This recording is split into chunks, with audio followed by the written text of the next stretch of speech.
Hello friends, welcome to stock की बात। आज मैं दो स्टॉक के बारे में बात करूंगा और सपोर्ट जोन के बारे में बात करूंगा कि क्या सपोर्ट हो सकता है। तो दो स्टॉक तो मैंने आज व्हाट्सएप पे भी अपने शेयर किया था मैंने। और दो स्टॉक का नाम आपको पता ही है, तो चलिए जानते हैं वो कौन सा स्टॉक है। तो पहला स्टॉक जो मैंने बताया वो बजाज फाइनेंस।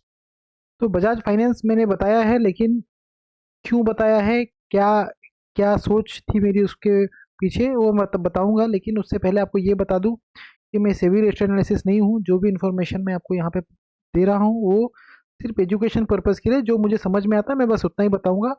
आप इस पे इन्वेस्ट करने से पहले अपने एडवाइज़र से बात कर लीजिएगा। तो चलिए जानते हैं मैंने बजाज फाइनेंस को क्यों मुझे लगा कि बजाज फाइनेंस यहाँ से मूव कर सकता है। तो चलिए चलते हैं इसके हिस्ट्री में।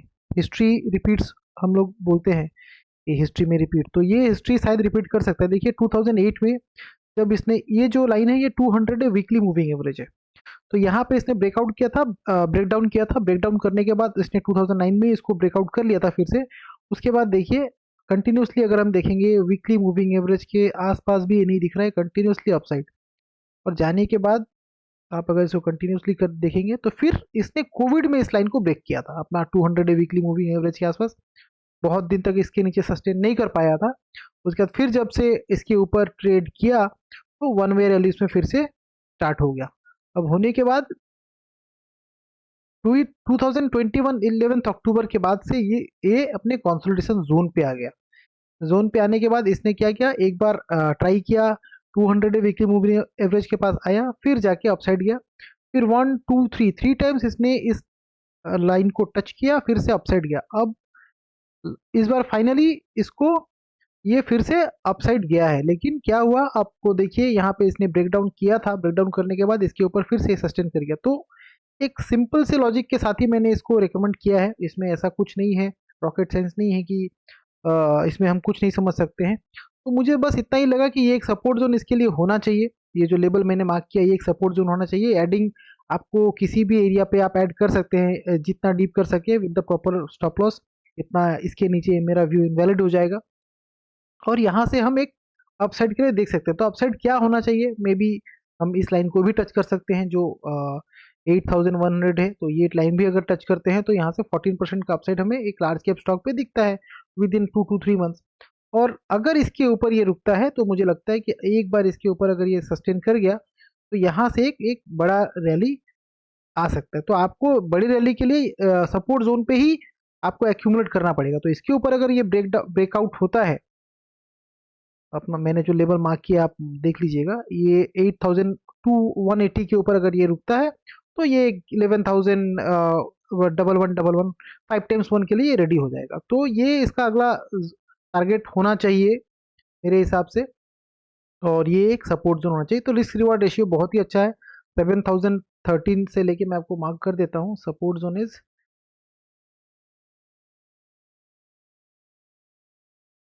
7050,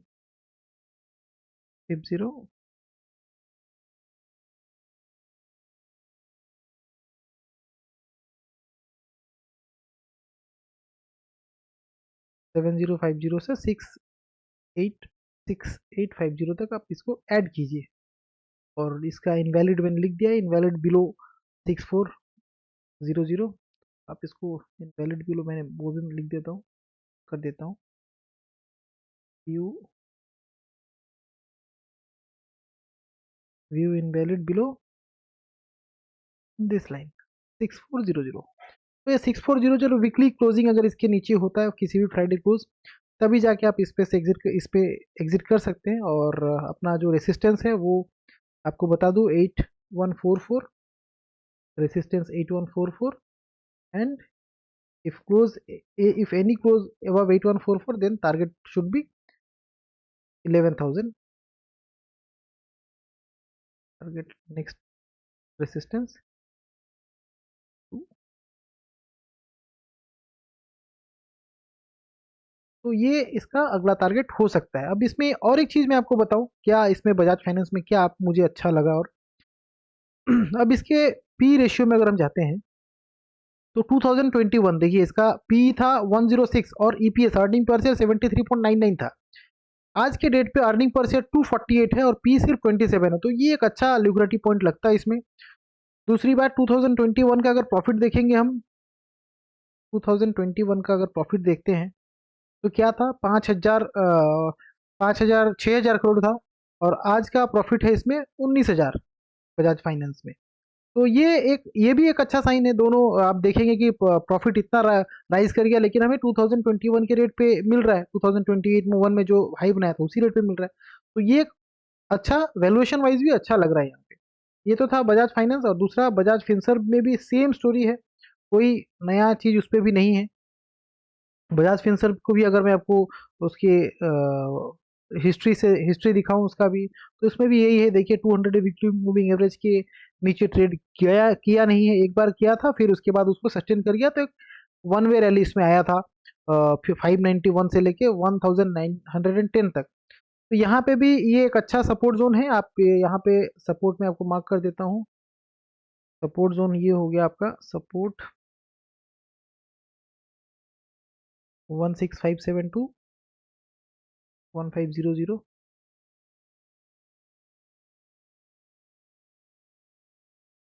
1500। और इसका जो वैलिड पॉइंट होगा वो, जिसके नीचे मैं अपना व्यू वैलिड बताता हूँ, वो पॉइंट होना चाहिए 1520, इनवैलिड बिलो। तो इसके नीचे सॉरी, ये पॉइंट होगा 1500।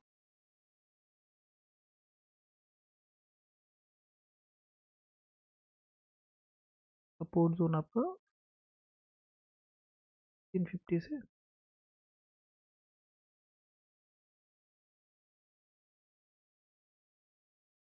तो ये आपका सपोर्ट जोन है, एक्यूमुलेशन जोन जिसको बोल सकते हैं, इनवैलिड बिलो इसका है। और टारगेट जो है वो फर्स्ट टारगेट है 2018, रेसिस्टेंस जिसको मैं बोलता हूँ रेसिस्टेंस 2018, एंड रेसिस्टेंट 2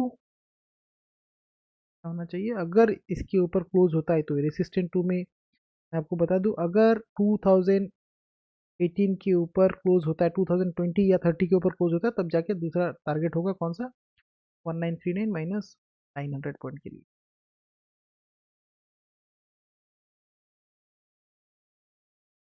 तो ये दो स्टॉक थे। इसका भी फंडामेंटल में अगर आप जाएंगे वैल्यूएशन वाइज अगर देखेंगे, तो बजाज फिनसर्व सेम स्टोरी है, इसमें भी आप देखेंगे तो 2021 का जो प्रॉफिट है 19,000 करोड़ का, अभी आप 40,000 करोड़ पे ये कंपनी अर्न कर रही है ऑपरेटिंग प्रॉफिट। तो इसलिए नेट प्रॉफिट भी अगर देखें तो 15,000 करोड़ का है, 2021 में ये था 7,000 करोड़, तो डबल हो गया है। वैल्यूएशन वाइज तो डबल हो गया है, लेकिन यहाँ पे प्राइस वाइज अभी तक इसमें कोई एक्शन नहीं दिखा है। तो मैं एक्सपेक्ट करता हूँ कि इसमें प्राइस वाइज एक्शन भी आना चाहिए। हो सकता है थोड़ा टाइम लगे, अगर 1 साल या 1.5 साल के अंदर भी आए तो लार्ज कैप में आपको इतना रिटर्न मैं सोचता हूँ कि बहुत अच्छा है। तो ये मेरा बहुत दिन के बाद एक वीडियो था। अगर वीडियो पसंद आता है तो ज़रूर चैनल को सब्सक्राइब करें और कमेंट भी करें। अगर किसी स्टॉक के बारे में जानना है तो आप मुझे पूछ सकते हैं। Thank you so much.